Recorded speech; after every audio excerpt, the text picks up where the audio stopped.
जय श्री कृष्णा, राधे राधे। आइए सुनते हैं श्री सत्यनारायण व्रत कथा। सत्यनारायण भगवान की पूजा का बहुत अधिक महत्व होता है। श्री सत्यनारायण व्रत कथा के कुल 5 अध्याय हैं, जिनका श्रवण करने से मनुष्य के सभी कष्ट मिट जाते हैं। आइए सुनते हैं सत्यनारायण व्रत कथा। एक समय की बात है, नैमिषारण्य तीर्थ में सौनकादि 88,000 ऋषियों ने श्री सूत जी से पूछा, हे प्रभु, इस कलयुग में वेद विद्या रहित मनुष्यों को प्रभु भक्ति किस प्रकार मिल सकती है तथा उनका उद्धार कैसे होगा? हे मुनि श्रेष्ठ, कोई ऐसा तप बताइए जिससे थोड़ी समय में ही पुण्य मिले और मनवांछित फल भी मिल जाए। इस प्रकार की कथा सुनने की हम लोग की इच्छा रखते हैं। सभी शास्त्रों के ज्ञाता सूत जी बोले, हे वैष्णवों में पूज्य, आप सभी ने प्राणियों के हित की बात पूछी है, इसलिए मैं एक ऐसे श्रेष्ठ और व्रत के बारे में आप लोगों को जरूर बताऊंगा, जिसके बारे में नारद जी ने लक्ष्मी नारायण जी से पूछा था और लक्ष्मीपति श्री हरि ने नारद जी से कहा था। अब आप भी इसे सुनिए। एक समय की बात है, नारद जी दूसरों के हित की इच्छा के लिए अनेकों लोकों में घूमते हुए मृत्यु लोक में जा पहुंचे। यहाँ उन्होंने अनेक योनियों में जन्मे सभी मनुष्यों को अपने कर्मों के अनुसार पीड़ा झेलते हुए देखा। उनका दुख देख नारद जी सोचने लगे कि ऐसा क्या किया जाए जिससे निश्चित रूप से मानव के दुखों का अंत हो जाए। इसी विचार पर मनन करते हुए वह विष्णु लोक में गए। वहां वह नारायण की स्तुति करने लगे और बोले, हे भगवान, आप अत्यंत शक्ति से संपन्न हैं, निर्गुण स्वरूप, सृष्टि के कारण भक्तों के दुख को दूर करने वाले हैं। आपको मेरा प्रणाम। नारद जी की स्तुति सुन विष्णु भगवान बोले, मुनि श्रेष्ठ, आपके मन में क्या बात है, उसे निसंकोच कहो। इस पर नारद मुनि बोले कि मृत्यु लोक में अनेक योनियों में जन्मे मनुष्य अपने कर्मों के द्वारा अनेकों दुख से दुखी हो रहे हैं। हे प्रभु, आप तो ये बताइए कि वो मनुष्य थोड़े प्रयास से ही अपने दुखों से कैसे छुटकारा पा सकते हैं। तब श्री हरि बोले, हे नारद, मनुष्यों की भलाई के लिए तुमने बहुत उत्तम प्रश्न पूछा है। स्वर्गलोक व मृत्युलोक दोनों में एक दुर्लभ उत्तम व्रत है जो पुण्य देने वाला है। आज प्रेम वश होकर मैं उसे तुमसे कहता हूँ। श्री सत्यनारायण भगवान का व्रत अच्छी तरह विधान पूर्वक करके मनुष्य तुरंत ही यहाँ सुख भोग कर मरने पर मोक्ष पाता है। श्री हरि के वचन सुन नारद जी बोले कि उस व्रत का फल क्या है प्रभु, और उसका विधान क्या है? यह व्रत किसने किया था? इस व्रत को किस दिन करना चाहिए? आप सब कुछ विस्तार पूर्वक बताएं। नारद की बात सुनकर फिर श्री हरि बोले, दुख व सुख को दूर करने वाला यह सभी स्थानों पर विजय दिलाने वाला है। मानव को भक्ति व श्रद्धा के साथ शाम को श्री सत्यनारायण की पूजा धर्मपरायण होकर ब्राह्मणों व बंधुओं के साथ करने, साथ ही यथाशक्ति अनुसार भक्ति भाव से भगवान का भोग लगाएं, आरती गाएं और ब्राह्मणों सहित बंधु बांधवों को भी भोजन कराएं। उसके बाद स्वयं भोजन करें। कीर्तन भजन के साथ भगवान की भक्ति में लीन हो जाएं। इस तरह से सत्यनारायण भगवान का यह व्रत करने पर मनुष्य की सारी इच्छाएं निश्चित रूप से पूरी होती हैं। इस कलिकाल अर्थात कलयुग में मृत्यु लोक में मोक्ष का यही एक सरल उपाय बताया गया है। आइए सुनते हैं श्री सत्यनारायण भगवान व्रत कथा का दूसरा अध्याय। सूत जी बोले, हे ऋषियों, जिसने पहले समय में इस व्रत को किया था उसका इतिहास कहता हूँ, ध्यान से सुनो। सुंदर काशीपुरी नगरी में एक अत्यंत निर्धन ब्राह्मण रहता था। भूख प्यास से परेशान हो वह धरती पर घूमता रहता था। ब्राह्मणों से प्रेम करने वाले भगवान ने एक दिन ब्राह्मण का वेश धारण कर उसके पास जाकर पूछा, हे विप्र, नित्य दुखी होकर तुम पृथ्वी पर क्यों घूमते हो? दिन ब्राह्मण बोला, मैं निर्धन ब्राह्मण हूँ, भिक्षा के लिए धरती पर घूमता हूँ। यदि आपका इस उपाय का कोई हल जानते हो तो बताइए। वृद्ध ब्राह्मण रूपी भगवान ने कहा कि सत्यनारायण भगवान मनोवांछित फल देने वाले हैं, इसलिए तुम उनका पूजन करो। इसे करने से मनुष्य सब दुखों से मुक्त हो जाता है। वृद्ध ब्राह्मण बनकर आए सत्यनारायण भगवान उस निर्धन ब्राह्मण को व्रत का सारा विधान बताकर अंतर ध्यान हो गए। अगले दिन सुबह उठने के साथ ही उस बूढ़े ब्राह्मण ने मन में संकल्प लिया कि सत्यनारायण का व्रत करूंगा, और फिर अपने नित्य कर्मों से फ्री होकर वह भिक्षा के लिए चल पड़ा।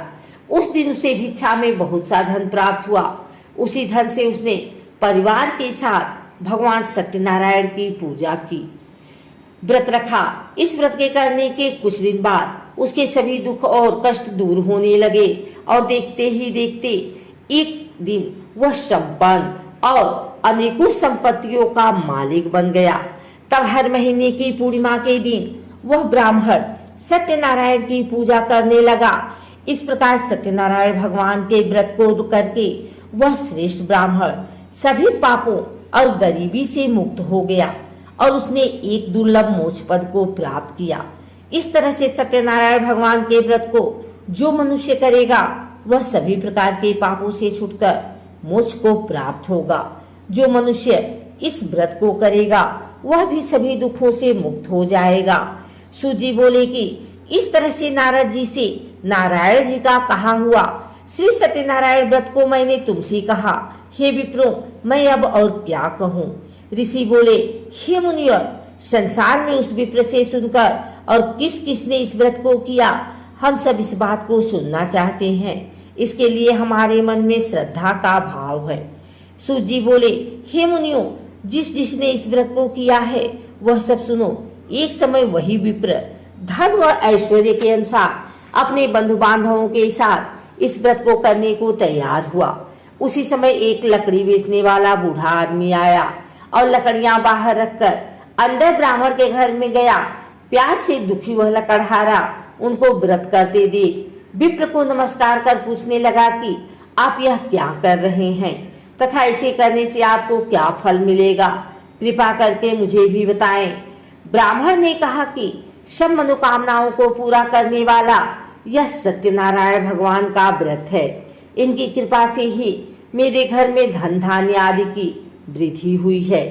विप्र से सत्यनारायण व्रत के बारे में जानकर लकड़हारा बहुत प्रसन्न हुआ। चरणामृत लेकर वह प्रसाद खाने के बाद अपने घर गया। लकड़हारे ने अपने मन में संकल्प किया कि आज लकड़ी बेचने से जो धन मिलेगा उसी से श्री सत्यनारायण भगवान का उत्तम व्रत करूंगा। मन में इस विचार को ले बूढ़ा आदमी सिर पर लकड़ियां रख उस नगर में बेचने गया, जहां उसे अपनी लकड़ियों का दाम पहले से 4 गुना अधिक मिला। बूढ़ा प्रसन्नता के साथ पैसे लेकर सत्यनारायण भगवान की मूर्ति और व्रत की अन्य सामग्रियां लेकर अपने घर गया। वहां उसने अपने परिवारजनों को बुलाकर विधि विधान से सत्यनारायण भगवान का पूजन और व्रत किया। इस व्रत के प्रभाव से वह बूढ़ा लकड़हारा धन पुत्र आदि से युक्त होकर संसार के समस्त सुख भोग अंत काल में वैकुंठ धाम चला गया। श्री सत्यनारायण भगवान की जय। आइए सुनते हैं श्री सत्यनारायण भगवान की व्रत कथा का 3रा अध्याय। सूत जी बोले, हे श्रेष्ठ मुनियों, अब आगे की कथा कहता हूँ। पहले समय में उल्का मुख नाम का एक बुद्धिमान राजा था। वह सत्यवक्ता और जितेंद्रिय था। प्रतिदिन देवस्थानों पर जाता और निर्धनों को धन देकर उनके कष्ट दूर करता था। उसकी पत्नी कमल के समान मुख वाली तथा सती साध्वी थी। भद्रशिला नदी के तट पर उन दोनों ने श्री सत्यनारायण भगवान का व्रत किया। उसी समय साधु नाम का एक वैश्य आया। उसके पास व्यापार करने के लिए बहुत सा धन भी था। राजा को व्रत करते देखकर वह विनय के साथ पूछने लगा, हे राजन, भक्ति भाव से पूर्ण होकर आप यह क्या कर रहे हैं? मैं सुनने की इच्छा रखता हूँ, तो आप कृपा करके मुझे बताएं। राजा बोले, मैं अपने बंधु बांधवों के साथ पुत्र आदि की प्राप्ति के लिए श्री सत्यनारायण भगवान का व्रत व पूजन कर रहा हूँ।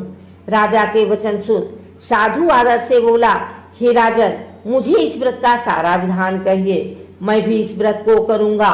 मेरी भी संतान नहीं है और इस व्रत को करने से निश्चित रूप से मुझे संतान की प्राप्ति होगी।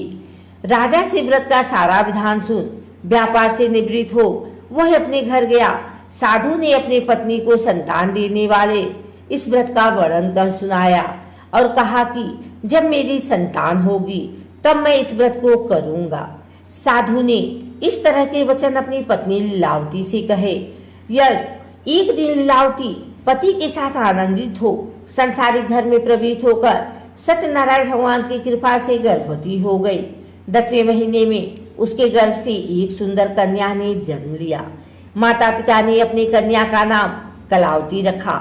एक दिन कलावती की माँ लीलावती ने अपने पति को याद दिलाया कि आपने सत्यनारायण भगवान के जिस व्रत को करने का संकल्प किया था उसे करने का समय आ गया है, आप इस व्रत को करिए। साधु बोला कि हे प्रिय, इस व्रत को मैं उसके विवाह पर करूंगा। इस प्रकार अपनी पत्नी को आश्वासन देकर वह नगर को चला गया। साधु ने एक बार नगर में अपनी कन्या को सखियों के साथ देखा तो उसे लगा कि उसकी कन्या अब विवाह योग्य हो गई है और उसने कन्या के योग्य वर ढूंढना शुरू कर दिया। एक दिन साधु की बात को ध्यान में रखते हुए एक नगर में पहुंचा और वहां देखभाल कर रही लड़की के सुयोग्य वाणी पुत्र को ले आया। सुयोग्य लड़के को देख साधु ने बंधु बांधवों को बुलाकर अपने पुत्री का विवाह कर दिया। लेकिन दुर्भाग्य की बात ये थी कि साधु ने अभी भी श्री सत्यनारायण भगवान का व्रत नहीं किया। इस पर श्री भगवान क्रोधित हो गए और श्राप दिया। अपने कार्य में कुशल साधु बनिया जमाई को लेकर समुद्र के पास स्थित होकर रत्नासारपुर नगर में गया। वहां जाकर दामाद ससुर दोनों मिलकर चंद्रकेतु राजा के नगर में व्यापार करने लगे। एक दिन भगवान सत्यनारायण की माया से एक चोर राजा का धन चुरा कर भाग रहा था।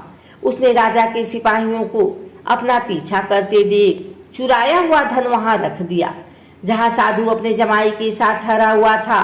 राजा के सिपाहियों ने साधु वैश्य के पास राजा का धन पड़ा देखा तो वह ससुर जमाई दोनों को बांधकर प्रसन्नता से राजा के पास ले गए और कहा कि उन दोनों चोरों ने हम पकड़ लिए हैं, अब आप आगे की कार्यवाही कीजिए। राजा की आज्ञा से उन दोनों को कठिन कारावास में डाल दिया गया और उनका सारा धन भी उनसे छीन लिया गया। श्री सत्यनारायण भगवान से श्राप से साधु की पत्नी भी बहुत दुखी हुई। घर में जो धन रखा था उसे चोर चुरा ले गए। शारीरिक तथा मानसिक पीड़ा व भूख प्यास से अति दुखी हो अन्न की चिंता में कलावती के ब्राह्मण के घर गई। वहां उसने श्री सत्यनारायण भगवान का व्रत होते देखा, फिर कथा भी सुनी। वह प्रसाद ग्रहण कर रात को घर वापिस आई। माता के कलावती से पूछा कि हे पुत्री, अब तुम कहाँ थी, तेरे मन में क्या है?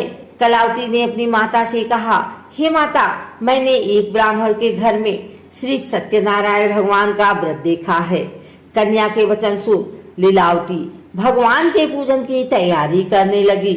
लीलावती ने परिवार व बंधुओं सहित सत्यनारायण भगवान का पूजन किया और उनसे वर मांगा कि मेरे पति तथा जमाई शीघ्र घर आ जाएं।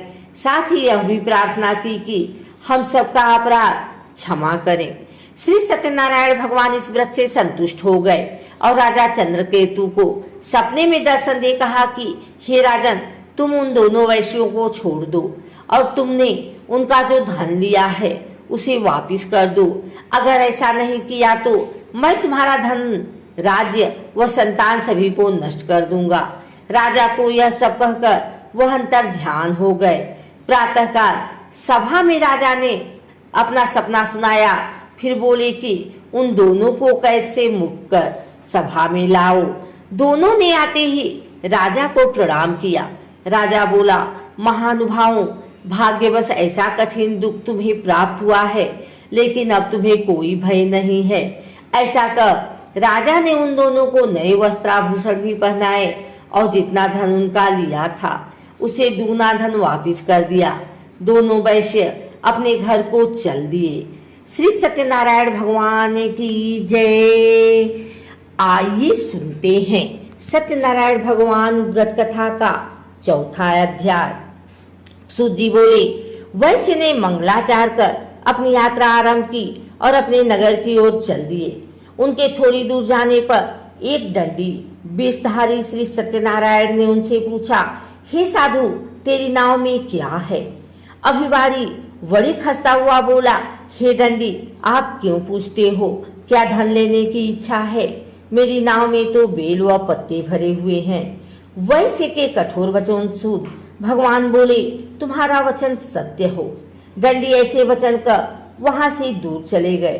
कुछ दूर जाकर समुद्र के किनारे बैठ गए। दंडी के जाने के बाद साधु वैश्य ने नित्य क्रिया के पश्चात नाव को ऊंची उठते देखकर अचंभा माना और नाव में बेल पत्ते आदि देख वह मूर्छित हो जमीन पर गिर पड़ा।